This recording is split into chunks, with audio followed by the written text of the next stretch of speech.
Hey everyone, and welcome back for another deep dive.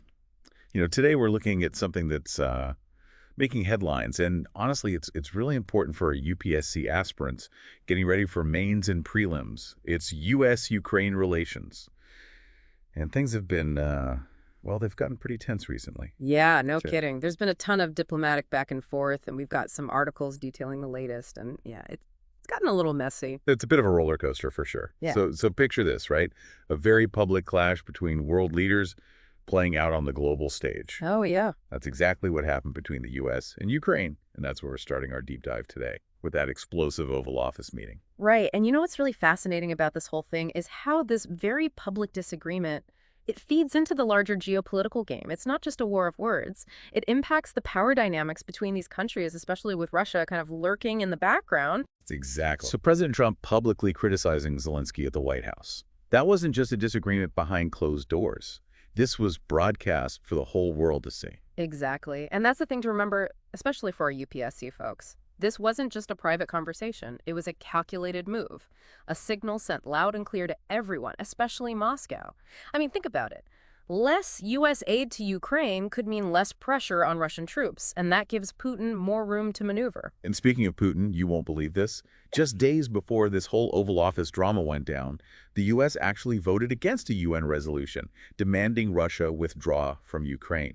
Talk about mixed messages, right? Oh, absolutely. Uh, This UN vote, it raises some serious questions about America's commitment to Ukraine's sovereignty. It's a real departure from their historical stance, and it just adds another layer of uncertainty to an already volatile situation. Okay, so let's talk about the aid for a second. The Right. amount of U.S. aid to Ukraine is honestly mind-boggling. We're talking $64 billion in military aid alone since the invasion began. Yeah, and that's not even the whole picture. The total aid package, including military, financial, and humanitarian aid, it's a whopping $114.2 billion from the U.S. From the U.S. alone. Just the U.S.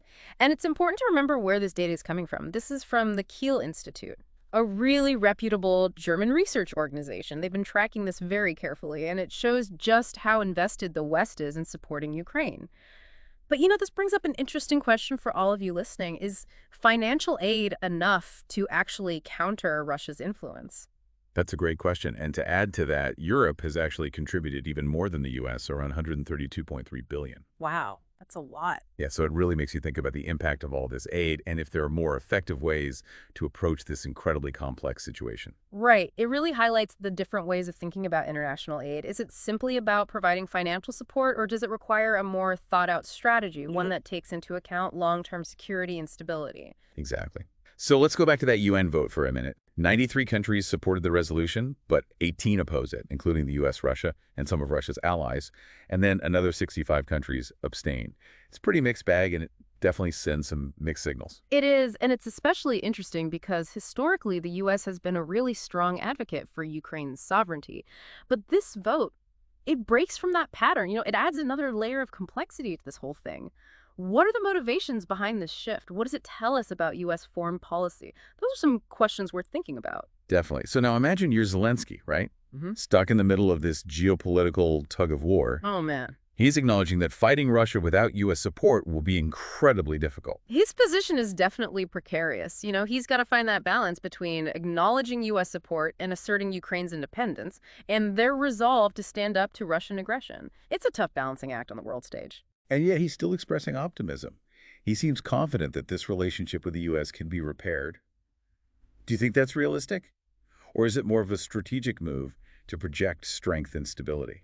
It's hard to say for sure. He could be engaging in some strategic optimism, trying to project confidence to his people and to the international community.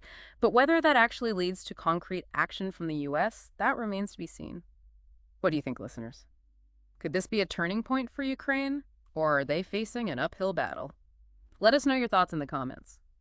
While all this is happening, Putin's probably watching this whole thing unfold with a little bit of a smirk on his face. I mean, his camp is already spinning this as proof that Ukraine is losing global support. It plays right into their propaganda machine. Yeah, it's classic Putin exploiting these divisions in the West to his advantage. And this brings us to another key point for our UPSC folks. Understanding Putin's motives. What are his ultimate goals in this whole conflict? Well, that's the million-dollar question, isn't it?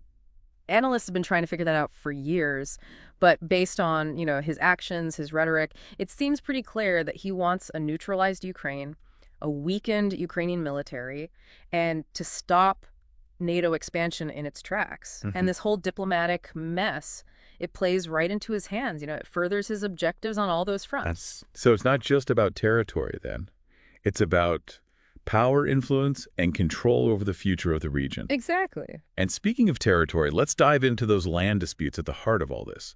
Russia currently occupies a pretty significant chunk of Ukraine, right? About 20%, including Crimea, which they annexed back in 2014, and other areas they grabbed in 2022. Yeah, this territorial conflict is one of the most complex and challenging parts of this whole situation. It's not just about land, it's about history, identity, and strategic control.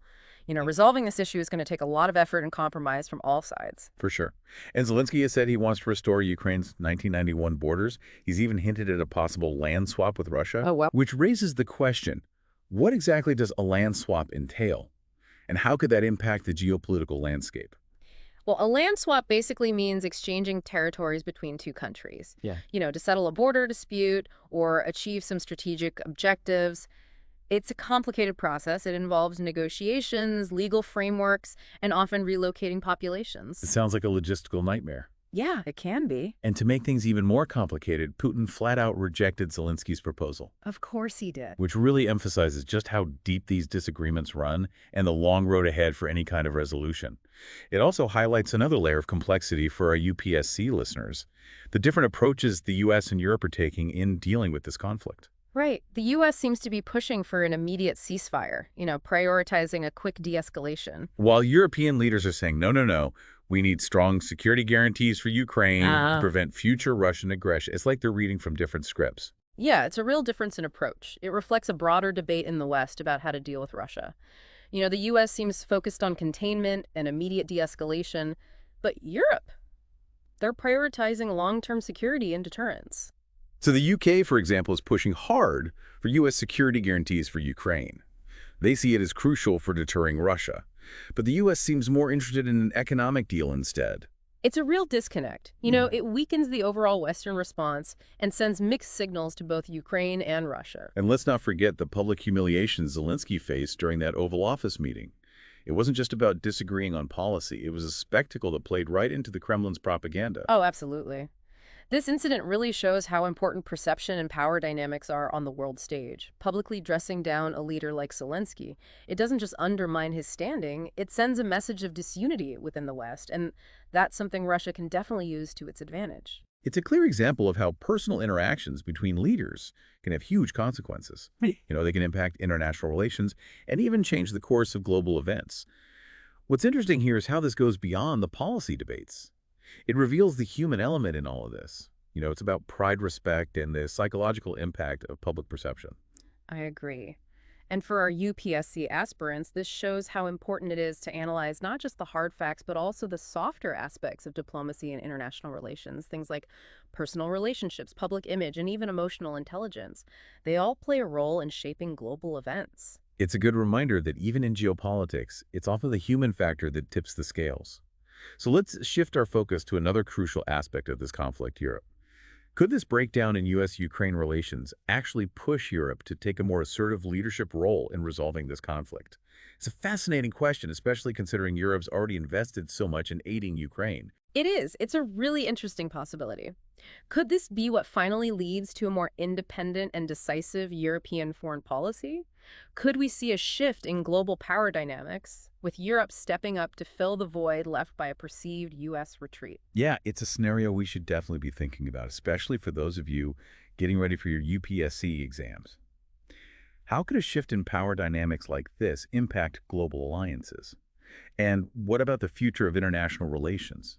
These are the questions that can really deepen your understanding of current affairs. The situation really highlights how interconnected everything is globally. What happens in one part of the world can have a ripple effect across continents. It underscores the need for UPSC aspirants to not just analyze these events in isolation, but to understand the bigger picture, the historical trends and that complex web of relationships between nations. Exactly. It's not just about memorizing facts and figures. It's about connecting the dots, analyzing different perspectives, and really getting a deeper understanding of how the world works. And that's really what we're trying to do here on the deep dive, give you the tools and insights to not only ace your exams, but to become informed and engaged citizens. Right. And remember, the UPSC exams aren't just about testing your knowledge. They're about assessing your analytical skills, Mhm. your ability to think critically, and your grasp of these really complex global issues. So let's do a quick recap. U.S.-Ukraine relations are definitely strained. The future of the conflict is uncertain, and Putin is taking advantage of that discord to further his own goals. The implications here are huge.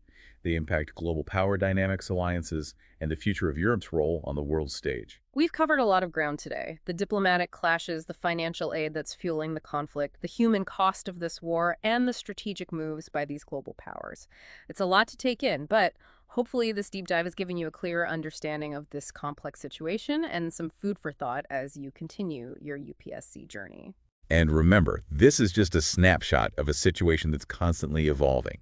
So stay informed, keep asking those critical questions, and engage with the world around you.